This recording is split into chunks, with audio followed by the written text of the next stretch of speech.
El lamento de la peregrina en la Basílica de Guadalupe.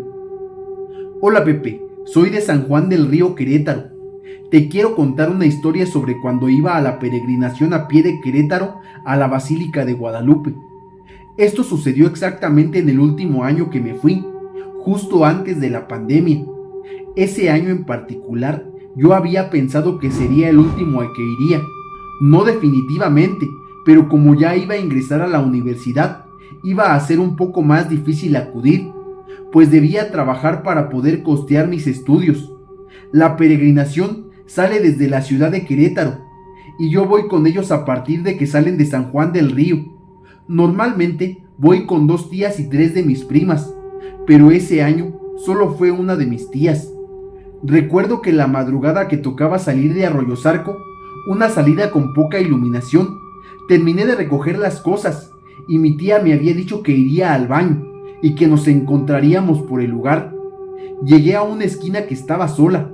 Aún faltaban como 20 minutos antes de que saliera la columna y nos gustaba desayunar antes de salir. Entonces vi de lejos a una señora que venía caminando hacia mí. Yo de verdad pensé que era mi tía. Tenía hasta los mismos caminados de ella.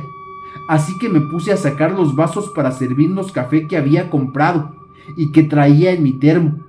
Cuando escuché que se acercaba, le dije: «Aquí está su vaso, tía». Ella lo agarró, pero yo no levanté la cara, porque estaba sacando el pan. Solo de reojo noté que se recargó a un lado de mí, cuando de pronto a lo lejos escuché que mi tía me dice: «Te andaba buscando». Rápidamente volteé y ya no había nadie a mi lado, solo el vaso puesto sobre el muro que llegaba a la mitad. En ese momento me asusté muchísimo y le conté a mi tía.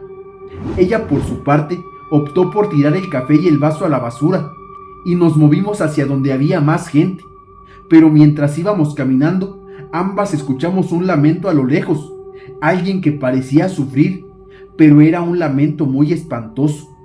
Pasaron los días y ya no tuve otra situación como esa, pero el día que salimos de Tepeji del Río, mi tía se había ido con una señora que tenía un dolor en el tobillo y ella quería ayudarla. Así que básicamente yo iba sola. Estábamos a punto de iniciar la jornada y salí de mi grupo por un momento para amarrarme una agujeta, pero en ese momento comencé a escuchar como si me llamaran a lo lejos. Me concentré demasiado en esa voz y cuando reaccioné ya estaba muy lejos de la columna.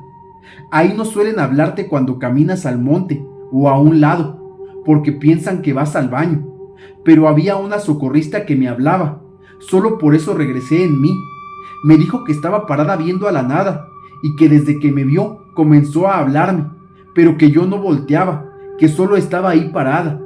Me espanté muchísimo y tuve que ir a buscar a mi tía y contarle lo sucedido. A partir de ahí ya no me separaba de ella para caminar. Llegó la última jornada para llegar a la basílica.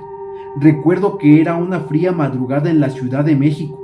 Justo antes del amanecer, recuerdo que éramos muchos peregrinos en las calles, ansiosos por comenzar la caminata hacia la Basílica de Guadalupe, para por fin agradecer por todo. Mi tía y yo nos encontrábamos entre la multitud.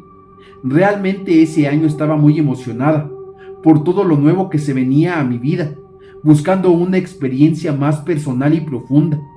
Aunque estaba emocionada por el encuentro con la Virgen, no podía evitar una cierta inquietud que se apoderaba de mí en el fondo de mi corazón.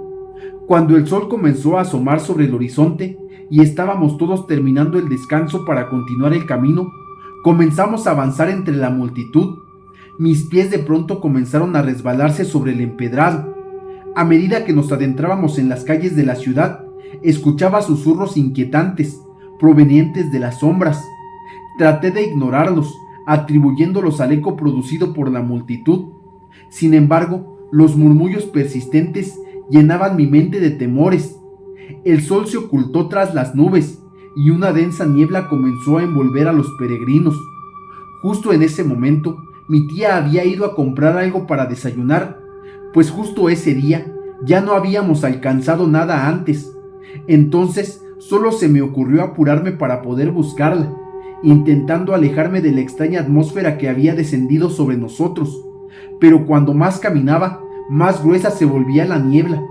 A cada paso me sentía más aislada y más vulnerable. De repente, un escalofrío recorrió mi espalda cuando escuché un lamento lastimero. Giré en dirección al sonido y vi a una mujer entre la niebla. Su rostro estaba pálido y desfigurado, su ropa desgarrada. Se acercó mucho a mí con los brazos extendidos, suplicando ayuda. Yo estaba aterrorizada. Intenté huir, pero la niebla parecía enredarme en su alrededor, impidiéndome escapar. La mujer se aproximó más y más, jadeando con una voz desgarradora y susurrando palabras que no entendía. Finalmente, las luces de la Basílica de Guadalupe se vislumbraron a lo lejos. Yo como pude corrí hacia la basílica, tratando de encontrar a mi tía. Metros antes de llegar a las puertas, el lamento se desvaneció y la niebla se disipó por completo. Yo me encontraba exhausta, pero agradecida de haber salido de aquella extraña niebla. A pesar de haber experimentado el terror en mi camino, sabía que la Virgen María había protegido mi camino hacia la fe. De pronto vi a mi tía y le platiqué. Ella me dijo que de la niebla y todo lo demás no había notado nada, que ella venía atrás de mí hablando con una señora que se había encontrado y que solo me veía caminar y nada más. Entramos a la basílica y de lejos veía que estaba esa mujer parada muy cerca por donde entraban los peregrinos. Parecía que miraba hacia donde estaba yo, con mi tía. Aunque mi tía la veía, ella no estaba tan asustada como yo. Desde ese día, cada vez que cuento esta historia, siempre invito a que en sus oraciones recen por el espíritu atormentado, y a veces me pregunto si alguna vez encontró la paz.